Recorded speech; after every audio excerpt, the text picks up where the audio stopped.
Hello everyone, this is ऋतु और स्वागत है आप सभी का सीटेट प्रीवियस ईयर क्वेश्चंस की सीरीज में। इस सीरीज में हम डिस्कस करेंगे सोशल साइंस के previous year questions with explanation.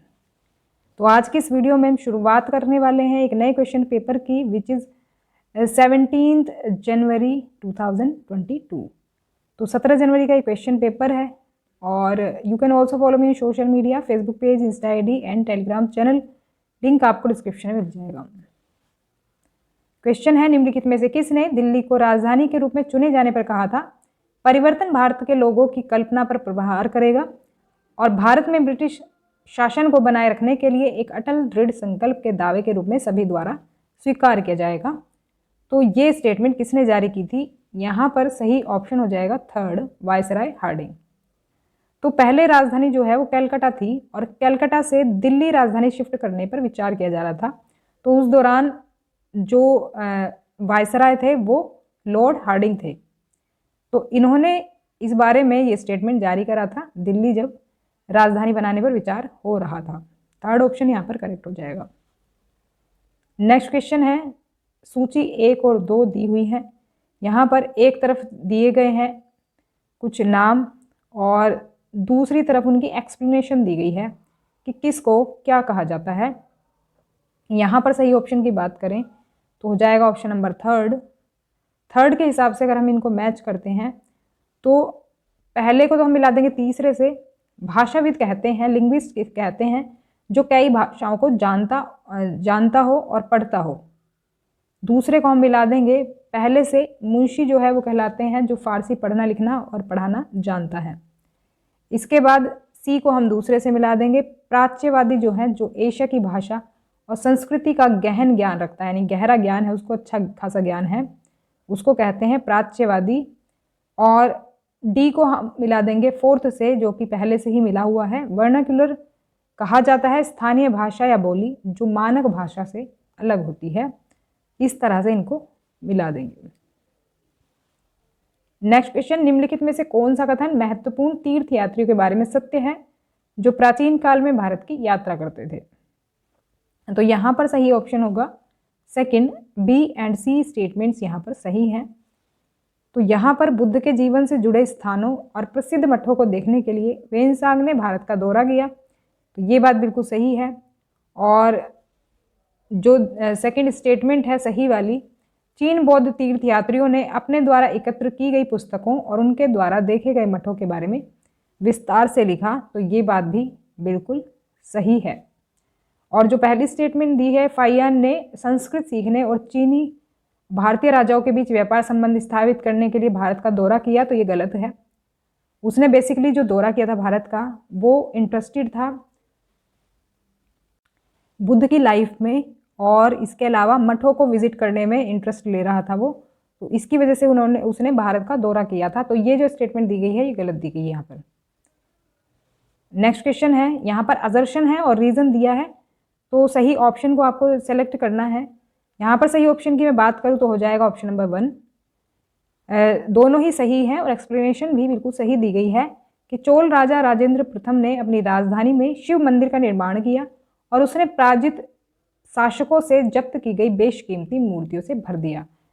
तो मतलब वो जो मंदिर बनवाया था उसको बेशकीमती मूर्तियों से भर दिया। और रीज़न क्या दिया है कि राजाओं ने भगवान के प्रति अपनी भक्ति और अपनी शक्ति और धन को प्रदर्शित करने के लिए मंदिरों का निर्माण किया। तो ये बात मैं आपको बहुत बार बता चुकी हूँ। तो पहले जो राजा मंदिरों का निर्माण कराते थे वो एक तो भक्ति दर्शाते थे अपनी भगवान के लिए कि हम कितनी भक्ति करते हैं भगवान की, कितने बड़े डिवोटी हैं हम। और इसके अलावा जो उनकी बस शक्ति है या फिर धन है उसका प्रदर्शन करने के लिए भी वो मंदिर का निर्माण करते थे। तो ये कॉमन पॉइंट रहेगा जो भी मंदिर निर्माण की जो प्रक्रिया है उसमें कि किस लिए वो मंदिरों का निर्माण करवाते थे, इसीलिए ज़्यादा आक्रमण उन पर ही होते थे, मंदिरों पर ही। तो यहाँ पर पहला जो ऑप्शन है वो करेक्ट हो जाएगा। नेक्स्ट क्वेश्चन में दो लिस्ट दी गई है एक्स और वाई और आपको इनको सही से मैच करना है। यहाँ पर अगर हम सही ऑप्शन की बात करें तो फोर्थ ऑप्शन करेक्ट हो जाएगा। ए को हम थर्ड से मिला देंगे। जिक्र जो है एक नाम का जप है ये, और रक्स क्या है? ये है नाच, डांसिंग। और सी को हम सेकंड से मिला देंगे। समा क्या है, गायन है, और मुरीद है, शिष्य है। वो पहले ऐसा होता था ना, अलग अलग नामों से किसी चीज़ को पुकारा जाता था, तो बस वैसे ही है, कुछ अलग से नाम इनके रखे गए हैं। नेक्स्ट क्वेश्चन है असर्शन एंड रीजन से रिलेटेड। तो यहाँ पर अगर हम सही ऑप्शन की बात करें तो ये हो जाएगा ऑप्शन नंबर सेकंड। दोनों स्टेटमेंट सही हैं, लेकिन एक्सप्लेनेशन जो है वो सही नहीं दी गई है यहाँ पर। तो पहली जो स्टेटमेंट है यहाँ पर, ये सही है कि संगम ग्रंथों की रचना और संकलन कवियों की सभाओं में किया गया है, जो मदुरै शहर में आयोजित किए गए थे। देखो, ये जो कवियों की सभा थी ना, इनको बेसिकली संगम कहा जाता था, तो इसीलिए जो ग्रंथ है इनका नाम भी संगम रखा गया। तो ध्यान रखेंगे इसमें। और ये जो तर्क दिया है कि संगम कवि और अज्ञात यूनानी समकालीन थे, ये भी स्टेटमेंट सही है, लेकिन एक्सप्लेनेशन जो है वो यहाँ पर सही नहीं दी गई है। मतलब रीजन जो दिया है, ये दोनों अलग स्टेटमेंट है। नेक्स्ट क्वेश्चन, निम्नलिखित में से किस ग्रंथ में गढ़कटंगा के गोंड साम्राज्य का उल्लेख है, जिसमें 70,000 गांव थे? तो यहाँ पर हो जाएगा ऑप्शन फोर्थ करेक्ट, अकबरनामा। तो अकबरनामा में ये उल्लेख है गोंड साम्राज्य का। नेक्स्ट क्वेश्चन, यहाँ पर ग्रामीण भारत में जीवन से संबंधित सूची दी गई है, और दूसरी तरफ उसको मिलाना है हमें सही ऑप्शन के साथ। तो सही ऑप्शन देख लेते हैं कौन सा हो जाएगा। सेकंड ऑप्शन सही हो जाएगा। यहाँ पर ए को हम पहले से मिला देंगे, पहले से मैच है ये। परती जो है, कुछ समय के लिए बिना खेती छोड़ दे जाने वाली जो ज़मीन होती है उसको कहा जाता है परती। और यहाँ पर दूसरे को तीसरे से मिलाएंगे। साल जो है एक पेड़ है, पेड़ का नाम है साल, सागौन, इस तरह से आपने सुना होगा नाम पेड़ों का। सी को हम दूसरे से मिलाएंगे। महुआ जो है एक फूल है जिससे शराब बनाई जाती है। और बेवड़ जो है एक तरह से घुमंतू खेतों के लिए इस्तेमाल होने वाला शब्द है। एक तरह से वो होता है ना शिफ्टिंग कल्टीवेशन, उसके लिए इस्तेमाल होता है बेवड़ शब्द। नेक्स्ट क्वेश्चन है, औपनिवेशिक काल में विधवा पुनर्विवाह के बारे में निम्नलिखित में से कौन सा कथन सही है? यहाँ पर सही ऑप्शन होगा सेकंड, ईश्वर चंद्र विद्यासागर ने प्राचीन ग्रंथों का उपयोग यह सुझाव देने के लिए किया कि विधवाएं पुनर्विवाह कर सकती हैं। तो इन्होंने जो है ईश्वर चंद्र विद्यासागर ने ये कहा कि भाई प्राचीन ग्रंथों में तो ऐसा कुछ नहीं लिखा है कि विधवाएं जो हैं दोबारा से विवाह नहीं कर सकती।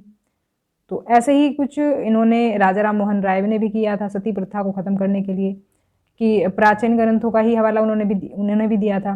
देखो, कोई भी गलत प्रैक्टिस के लिए कभी भी हमारे प्राचीन जो ग्रंथ हैं उन्होंने नहीं कहा, वेद वगैरह ने नहीं कहा कि तुम इस तरह की चीज़ें करो, इससे उद्धार होगा, या ये जो प्रथाएं हैं एक तरह से हम कहेंगे इनको अंधविश्वास ही कहेंगे एक तरह से।